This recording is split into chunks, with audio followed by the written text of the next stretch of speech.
Welcome everyone to the webinar. This is another webinar in the John Denton series of webinars, into workshop webinars I call them. And this webinar is for all my mentoring group participants, coaching and consulting clients, and any invited guests. And it's based pretty much upon the content covered in a recent business owner mentoring group workshop. I'm going to be talking to you today about the differences between having a business and a practice, getting clear on the differences and why you do what you do and why that's important and how that can affect and should affect your strategy and planning for your business. One of the first questions I ask when working with clients one-on-one is, what's the purpose of your business? Why do you do what you do? Obviously I vary it a bit depending if I'm talking to a business owner or a practitioner. We're going to be looking at what game are you playing? So what business are you in and why? Is it a business or is it a practice? People often get confused, and I often get asked to look at someone's, in inverted commas, business because they want to sell, and when I have a look at it, it actually turns out to be a practice and not a business, and that makes a big difference, as you will see in a little while. What's the strategy for success? Starts with why. This is inspired by a book by Simon Sinek called Start With Why. I'll talk about intent versus attent, planning and goal setting, and then putting it all together. So let's get moving. We've got a lot to get through. So first of all, what game are you playing? Is it a business or is it a practice or a trade? And well, how do you know? What's the difference? Typically, a business is built around a team that could be a large team or a number of teams, whereas a practice very often is just a small team or even a single owner-operator. And what are some of the ups and downsides of these? A practice is very easy to start. It's a very low cost startup because most people start operating from home or small premises, whereas a business can have quite a high startup cost in terms of needing premises and leases and plant and equipment, machinery, product, stock, all that kind of thing.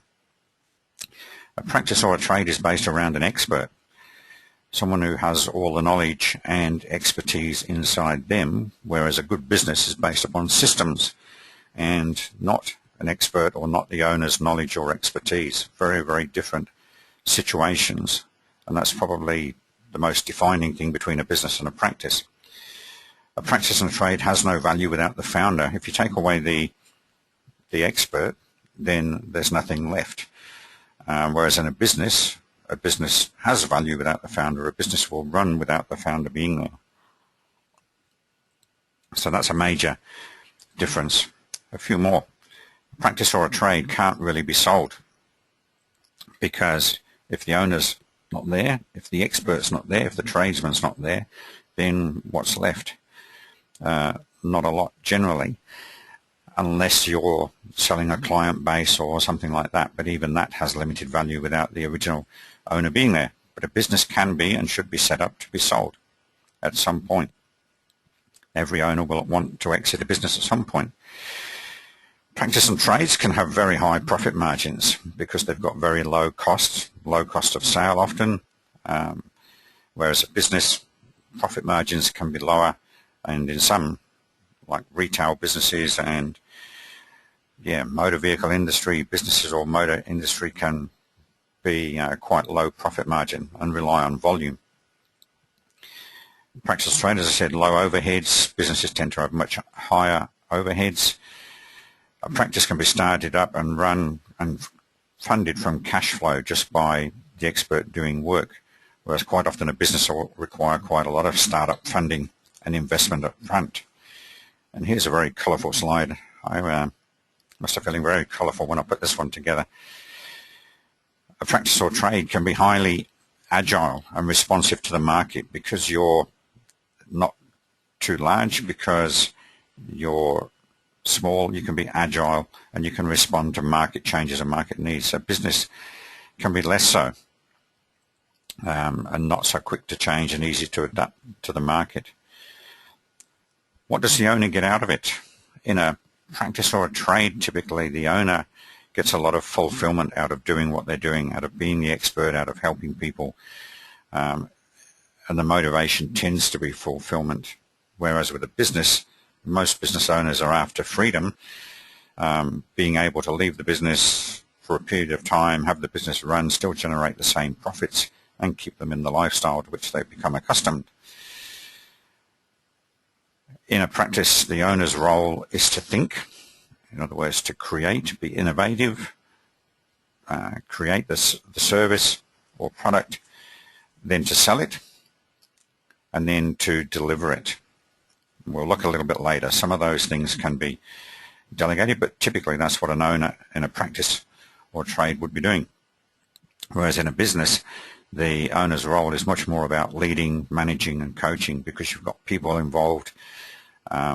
They need leadership. They need to be managed. The business itself needs to be managed and governed. And I know as a former business manager, there's a lot of coaching and motivating people to do things.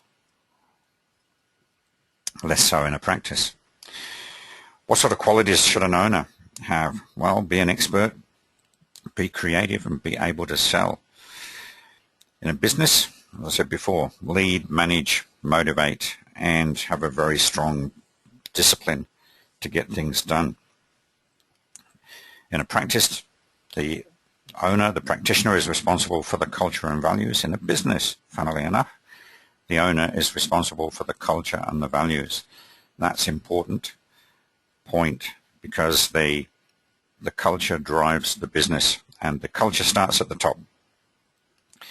This table that I've just shown you is adapted from an idea in a book called Sell Your Thoughts by Matt Church.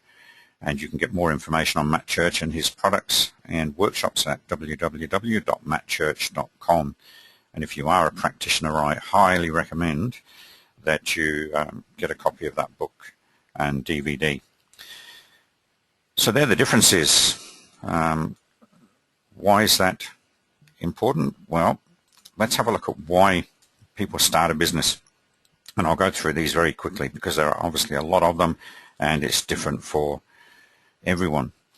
A lot of people start a business because they're tired of working for a boss and being under the control of others. They want to control their own destiny.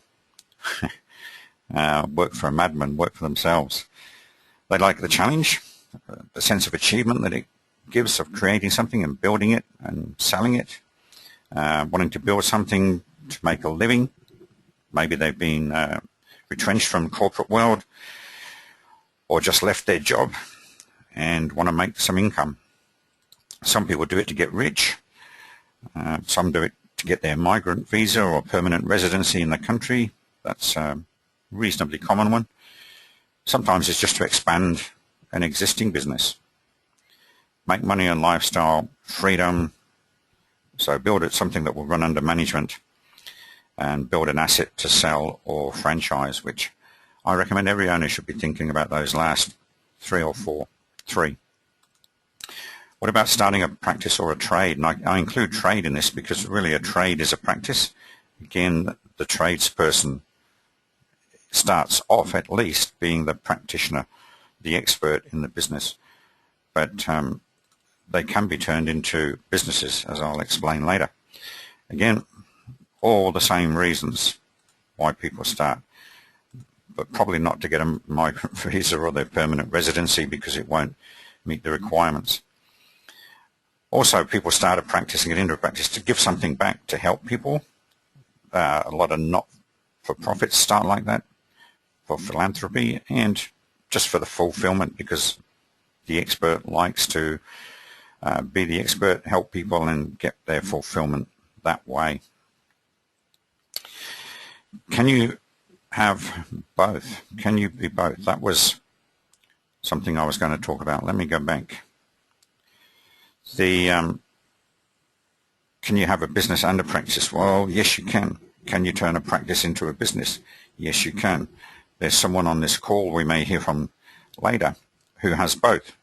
Has a business, it's a cleaning business, which runs without him being there because he's got someone managing it. So his role is to get more business for the business and build it up, but it runs without him having to be there. It's a business. But at the same time, he's a business and life coach. So he has a practice as well. And so, there's a great way to have the best of both worlds and to have your business fund you into doing something else. Again, you can turn a practice into a business sometimes. I've got a client who's an occupational therapist. Now, she started off being the practitioner and being the expert, but she now has 6 clinics around the Perth metro area and has hired in the expertise to be able to deliver the service. And so she, the owner, practitioner, original practitioner, is now building a business and something that can be sold because she's brought in the experts to continue to do what she used to do. But that's because she wants to build a business. So it all depends on why you started doing what you're doing. And that's what this pyramid explains here, is that it all starts at the top. It all starts with a vision and purpose. Why are you doing what you do? And I recommend you go through this thought process, but starting with your own personal life first. What do you want out of life? Where do you want to go? Where do you see yourself in the future? What's going to pull you forward towards a vision, having a vision? And once you know where it is that you want to go, then what are some objectives, or call them long-term goals, same thing, that you need to achieve to get there? And then underneath those long-term goals, write down some strategies. And it's important that you write all this stuff down. Writing things down motivates you and clarifies things. So put some strategies underneath those long-term goals. Then to achieve your strategies, you're going to need some mid-range goals, short-term goals to get to achieve your strategies, to work your strategies. And then it comes down to daily activity. What are you doing on a day-by-day basis to take you towards achieving your goals? And the whole operation, the whole thing is underpinned by your values and principles. What is it you value? What are the principles by which you operate? What are the principles by which you run your business? Because subconsciously, as much as more than consciously, it's the values and principles that will drive your action. So create a plan for your life first, and then create an aligned plan for your business. So your business or practice should be taking you towards your life's vision and purpose. All right, it's all about having a very strong why and a brightness of the future to pull you forward and motivate you, not work out of fear and be driven away from something, which is where most people are at, funnily enough, that I talk to anyway. They're trying to get away from something rather than being pulled towards a vision. So work through each of these steps and write them down. If you don't, then you may end up in this kind of situation. And I find a lot of business owners that I go to work with are in this situation. If you look at the left-hand side here, they're giving a lot of attention and a lot of daily activity to doing stuff. But the problem is there's no strategy in place. They're not working on strategies. They're not working towards long-term goals. They don't have any long-term goals written down. So and that's because they've totally lost connection with their intention, which is the right-hand upside-down triangle there. Intent, intention, your vision, your purpose, why you exist, why you're doing what you're doing. If you've lost sight of that, if people have stolen your dreams or told you you can't do what you want to do, can't be what you want to be, and you've bought their story, then you're probably operating in this mode, doing a lot of stuff, but not going anywhere. So again, very, very important to be clear of what your intent, your vision, your purpose, your why is, and the reason I put intent and attent there is because it's a bit of an NLP thing, you know. Intention is what you intend for yourself, and the attention is what you're giving attention to now to get you towards your intent. Where the attention goes, the energy flows.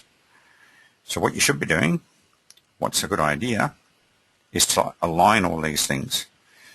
So by keeping your intention, your vision and your purpose very, very clear in your mind, then you can have your big, hairy, audacious goals and your strategies and your daily actions, and everything is taking you towards where you want to go.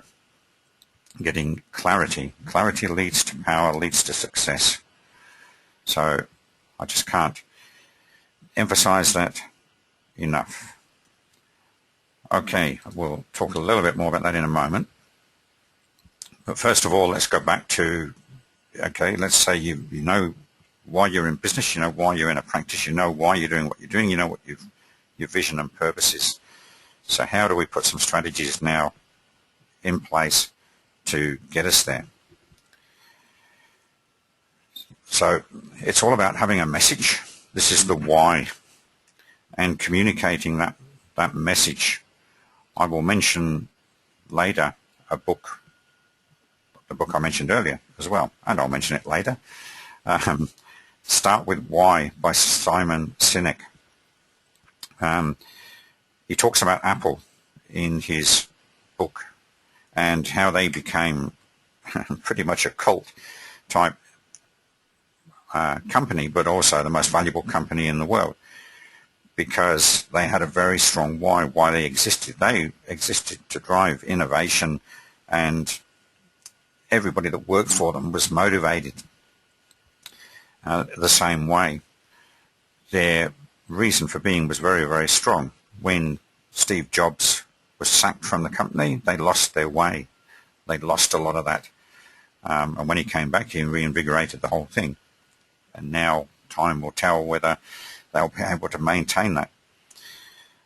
In his book, Simon also talks about the Wright brothers.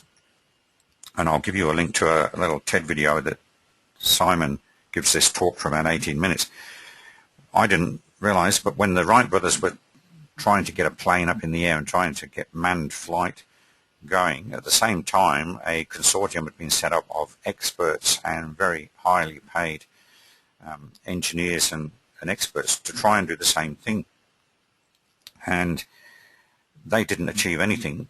The Wright brothers achieved flight in building a machine in a shed in Denton, Ohio, and basically achieved what these so-called experts and highly paid investors couldn't achieve. And Simon says the reason that they did that was because their why was strong. They were passionate about what they were doing. They were absolutely, totally driven to getting this thing to work, whereas the other guys were doing it for money. They saw a business opportunity, but their motivation wasn't the same. Anyway, more of that in a little while. So the first thing is know what your message is, get it very strong, powerful, and motivating, and then decide who your market is. So who's your market for your message? Who are the people you're trying to communicate to? Because that will then determine your method or medium of delivery of your product or service. So get very, very clear on the why, get very, very clear on your market, and get clear on your message. Let's look at each of those again. So start with why. The why is in the center of this thing. That's where it all begins. What are you passionate about? What's your message? And that will then lead you to clarity on who your target market is. But also, how are you going to deliver what you deliver and what you deliver? Most people in business particularly start the other way around. It's all about what and then how, and maybe the why comes later. I recommend Simon Sinek in his book. You can see it there. If you want to make a note of it, I recommend it. Says no, start with the why, and then work out who your target market is. And it could, hopefully it'll be a niche or a group of people. And as in this diagram, it doesn't have to be just one group, but start with one group. Start with one group, focus on that, make a success out of that, and then look at other groups or niches that could use your product or service as well. And then work out how you're going to deliver to them. If you're a practitioner, how are you going to get your product or service? What's your preferred way of operating? Is it through doing keynotes? Is it presentations, training, workshops? If you're in a business, are you retail, wholesale, online? How do you get your product or service? How do people want to get your product or service, which is more to the point? And that then you can tailor your delivery to meet your market. So just going back to this diagram again, once you get these very, very clear, those three things, then you can hit the sweet spot where you want to be operating. You personally and your clients want you to be operating is in the center here, in the sweet spot, because this is where, when you get all three aligned, you're delivering your message and your passion or your product or service to the right niche market through their preferred method and your preferred method. Then you're doing what you love doing with people you like and the way you want. And that's a beautiful place to be. Ray Kroc, the founder of McDonald's, said, if you work just for money, you'll never make it. But if you love what you're doing and always put the customer first, success will be yours. I think that's a great quote. Okay, before we move on, I'm just going to have a quick poll now. I'm going to ask you a question. I want to know why you started your business and why you do what you do. So the poll is now on your screen. All you need to do is click a button and submit. And I'll give you another 5 seconds to do that. And then we'll see what the results are. So pick one, submit, and then we'll have a look. 3, 2, 1. Interesting. Let me share that with you.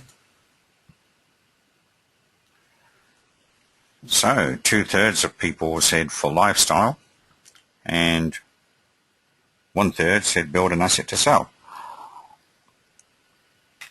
which means we've got the right people on the webinar. Because what I've been talking about is very much about lifestyle, or if you're in business, then building an asset to sell. So that's a very interesting result. All right, moving on.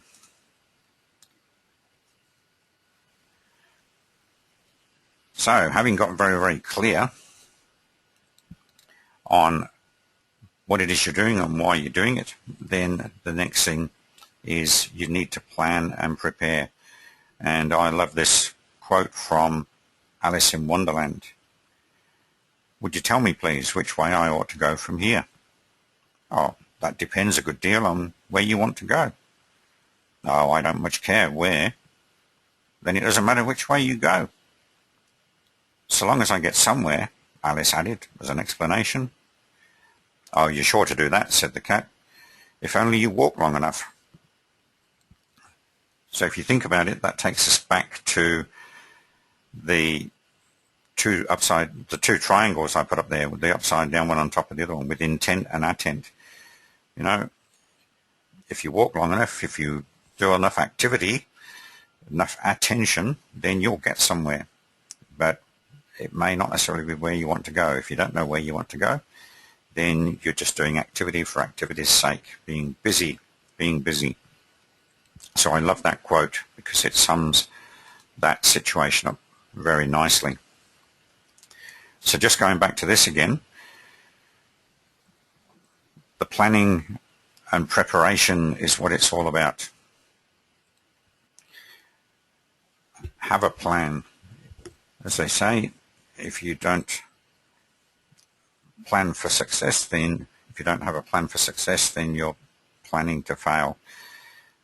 So start with your vision and purpose, write them all down, and get it documented and get someone to coach you and help you work your way through it.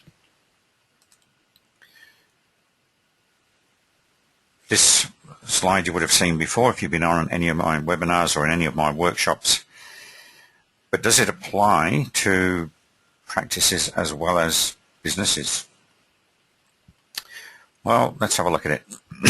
The P is for production and service delivery. So, yep, that's required in both a business and a practice. In a practice, it's most likely to be delivered by the practitioner or owner themselves. But again, you know, a practitioner can hire in expertise and other people to deliver the service, providing the practitioner or the owner sets the standards by which it gets delivered and the method by which it gets delivered to get consistency and so on. So anyway, the P applies to practices and businesses. What about the A? The admin and the systems? Well, absolutely. It applies whatever you're doing. You should have good administration and systems in place. What about the I part, the people part? Again, absolutely critical. Sometimes a practice will be just the practitioner. Sometimes it can be a whole team of people, number of people. But in any case, it's still critical to get the right people, the right team in place. What about the E? So the entrepreneurial element or the creative thinking part of the business. Again, absolutely critical, whether it's a business or a practice. You've got to have that creativity, innovation, vision, leadership, all those sort of things. So again, whether you're a practitioner or a business owner, you've got to do the thinking. The sales and marketing absolutely applies. Again, you can be the greatest expert in whatever field it is you're expert in, but if you're not selling it, if you're not marketing and selling it, then nobody's going to get the benefit of it. You're not going to have a business or a practice for very long. Quite often in a practice, the P, the A, the E will be the practitioner. In a business, the business owner can be strong in any one or a number of those different areas. And in a business, it's all about getting a team in place to fill the other roles. So a great business or a great practice requires all of these. So I've done a lot of talking. I've covered a lot of ground here. So I'm going to open up the microphones and see if anyone has any questions or would like to discuss anything or give any feedback on what we've done so far. So your microphones are all now on. Any comments, questions, feedback? Stop working on your keyboard. Tony, are you there? Yes, John. Tony, I talked about your cleaning business and the fact that you have a business and a practice. Would you recommend that sort of arrangement to people? Well, it's working for me. The reason I did it that way is that the cleaning business is something I've had now for coming up for 4 years. And I actually started that off, funnily enough, pretty much as a practice. It was just something I was doing on the sides. And I saw the potential to expand that and employ staff. But it wasn't really the thing that thrilled me. It's not really the direction that I'm excited about. It's purely really a means of paying bills. So at the same time, it's a good lucrative business, and I have the capacity to build it up. So it made sense to me to build that up and use that to give me a stable platform and cash flow to free me up to go and do what I really wanted to do, which is helping people with coaching and consulting work. Yeah, so you're a very good example, or you've given a very good example there of a business being a means to an end, but and it's enabling you to go off and pursue your passion and what you're really passionate about. So it's a good situation to be in, I would think. Yeah, that's right. The funny thing is that I've actually found that as I've started to build the cleaning business, it's become quite interesting, and I'm using it as a practical example of applying a lot of what I'm teaching people in my other business. Yeah, great. How to have a business that runs without you being there. That's it. That's the idea.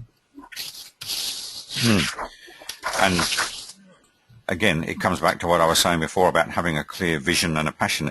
It's possible to have a business and be passionate about it as well.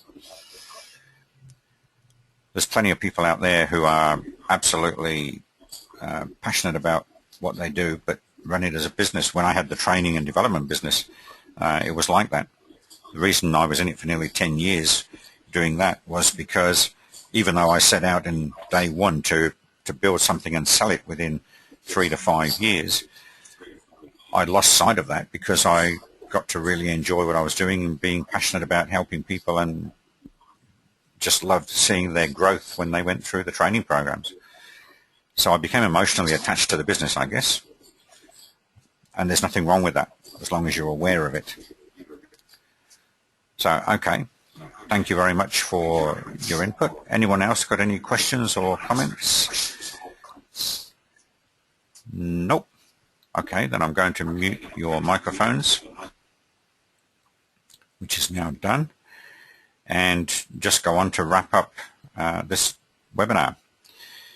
So let me just tell you a little bit about some of the things that I do. So most of the people on this call are in one of my mentoring groups, and they are groups that meet once a month for a couple of hours or half a day, depending on the needs of the people in the group. And there is another group starting up called Effective Success Strategies, which is a business and life mentoring group, and you can get more information about that by just contacting me. I'll give you some contact details in a moment. I run seminars and workshops on topics relating to getting businesses ready for sale, growing sales within a business and a practice, and on social media. I also facilitate groups, so specific facilitations for people who want an outcome from a particular group of people. And I help business buyers and sellers, and I'm also a business broker and can get businesses sold for you. So a bit of a variety there. Contact details, you can contact me through my website and blog at www.johndenton.com.au. There's a contact page on there, there's a blog post section on there, and a whole lot of information relating to business. You can have a look at me on LinkedIn if you want to check out my profile, or connect with me on LinkedIn. The details are there, and there's also a Facebook page, the inevitable Facebook page at Denton and Associates. And you can follow me on Twitter at BizReadyForSale or John Denton Perth. So there's a lot of ways that you can follow what I'm doing. So thank you very much for being on the webinar this morning. There will be a recording of this available later today, which I will put up on Basecamp for you all to access, and you can run through it in your own time. So thank you very much